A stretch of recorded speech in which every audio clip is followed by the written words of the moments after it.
বন্ধুরা, আমি সোমা বলছি, সোমা মুখার্জি। এত কষ্ট হচ্ছে ভিতরে যে হসপিটালে বসে থাকতে পারছি না। আমাদের সব ডাক্তাররা সবাই খুব ডিস্টার্বড। আজকে তো ওপিডি বন্ধ রাখা হয়েছে।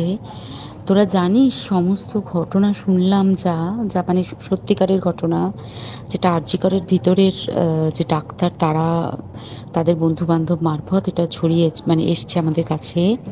অ্যাকচুয়ালি যেটা ঘটেছে সেটা হচ্ছে, আমি শুনে তো মানে বিশ্বাস করতেও নিজেকে কেমন লাগছে রে।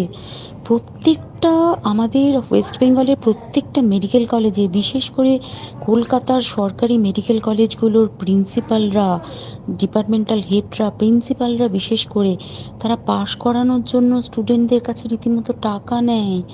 যেসব স্টুডেন্টরা, ইন্টার্নরা, পিজিটিরা যারা ভালো করে ক্লাস করে না বা থিসিস তারা জমা দেবে, পিজিতে তো থিসিস জমা দিতে হয়, তো যারা MBBS final year final pass করবে না সাপ্লি পাইয়ে দেবে, ইন্টার্নের কমপ্লিশন দেবে না, ইন্টার্ন হওয়ার পর কমপ্লিশন না দিলে তারা রেজিস্ট্রেশন নাম্বার পাবে না, এই সমস্ত ভয় দেখিয়ে টাকা পয়সা নেয়। সমস্ত জায়গাতেই এটা আছে।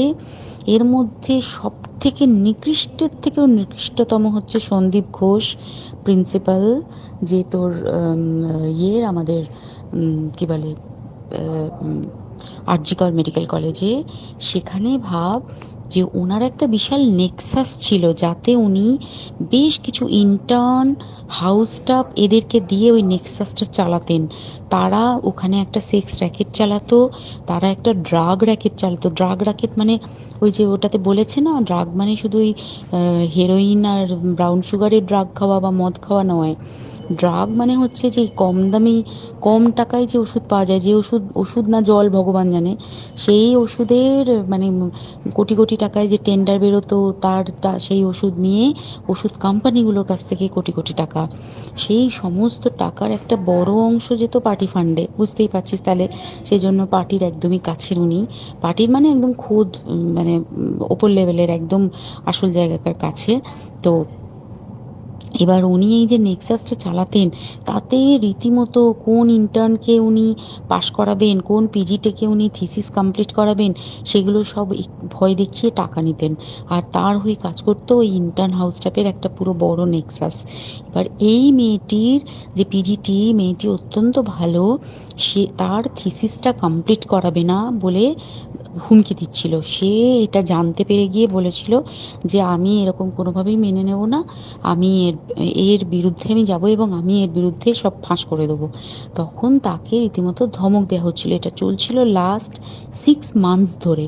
6 মাস ধরে তাকে এই হুমকি দেওয়া, তার প্রতি মানে বেশি বেশি প্রথমের দিকে কি করছিল, অত্যাচার করছিল। মানে কিরকম, বেশি বেশি করে নাইট ডিউটি দিচ্ছে, at a stress 36 hours duty, বেশি বেশি করে নাইট, বেশি বেশি করে খাটানো। এবং এগুলো সব জানে ডিপার্টমেন্টাল হেড, চেস্টের যে ডিপার্টমেন্টাল হেড সেও জানে, সিনিয়র পিজিটিরা সবাই জানে। প্রিন্সিপালের নির্দেশেই হচ্ছে এবং ওনার নেক্সাসের ছেলেমেয়েরাই কাজ করছে। তারা 6 মাস ধরে এটা করেছে। করার পরেও যখন ওকে আটকাতে পারেনি, তখন কি করেছে, ওই দিনকে ওরা ঠিক করেছে যে দিনটাতে এই ঘটনাটা ঘটেছে, সেদিন কতখানি প্ল্যান্ড এবং গট আপ গেম দেখ। সেই দিন ওই ঘরে, ওই সেমিনার রুমে প্রত্যেক দিনই চারতলার আরও অনেকেই যারা সিনিয়র পিজিটি বা জুনিয়র পিজিটি, তারা কিন্তু বিশ্রাম নিতে যেত, অনেকেই ওই ঘরে যেত।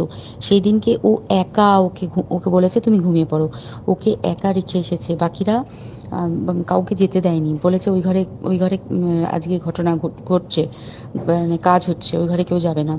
ওই ঘরে সেই দিনকে ওর সাথে যখন খাওয়া দাওয়া করেছে বাকি 4 জন, সেই 4 জনের মধ্যে একটি মেয়ে পর্যন্ত ছিল। সে কিরকম মেয়ে চিন্তা কর।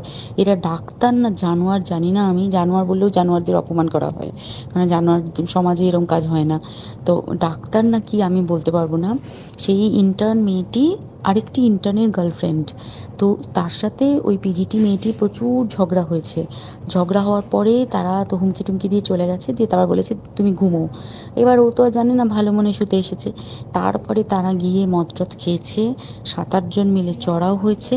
এবং তোরা জানিস যে প্রথমে তার হাত দুটোকে দুপাশে 2 জন ধরে রেখেছে এবং সেই কাজে সেই মেয়েটিও সাহায্য করেছে, ইন্টার্ন মেয়েটি। 2 জন ওকে পা দুটোকে টেনে জরাসন্ধের মতো ছিঁড়ে ফেলেছে, মানে ছেঁড়ার মতো করে টেনেছে, যাতে পেলভিক বোন ভেঙেছে, কলার বোন ভেঙেছে। মানে কি বিপর্যস্ত মানে বিধ্বস্ত, কি নৃশংস অত্যাচার করেছে, ওকে উল্টো দিক করে শুইয়েছে, পিঠের ওপর দিয়ে বুট পরে হেঁটে গেছে, মাথাটাকে এমন থেঁতলেছে যে মানে স্কাল ফাল রাপচার হয়েছে। এই সমস্ত করার পরে শ্বাসরোধ করে তাকে মেরেছে। মেরে তারপরে আরো যেটা আরো ভয়ঙ্কর, যে একটা মৃত মানুষকে মিনিমাম ডিগনিটি দিতে জানে না, তারা নিচে এসে দেখেছে ওই সঞ্জয় তখন বসে মদ খাচ্ছিল অন্য আরো গ্রুপ ডি স্টাফদের সাথে। সঞ্জয় ছেলেটা হচ্ছে তার কাটা সঞ্জয় বলতো ওরা, ওকে বলে ফল গাই। মানে ওর একটু ওইসব আলুর দোষ আছে, ও যত্রতত্র যখন তখন প্রস্টিটিউট এলাকায় যায়। এবার দেখেছে যে একে দিয়ে যদি একটা রেপ করিয়ে দিতে পারি তাহলে ঘটনার মোড়টা অন্যদিকে ঘুরে যাবে। এইবার ওকে বলেছে, যা সেমিনার রুমে তোর জন্য রেখে এসেছি, যা তুই এবার গিয়ে কাজ করে দিয়ে আয়। ও এসে ওই ডেড বডিকে রেপ করেছে যাতে তার ভ্যাজাইনাতে সিমেন্ট পাওয়া যায়। তো এবার এই হচ্ছে, প্লিজ আমি নাম করে ফেললাম সব কিছুই, কতজন আমি যে নামগুলো পাঠিয়েছি এই সব ডাক্তাররা, এরা সব জড়িত জানিস, কিন্তু কেউ কোনো প্রমাণ নেই প্রমাণ লোপাটের জন্য।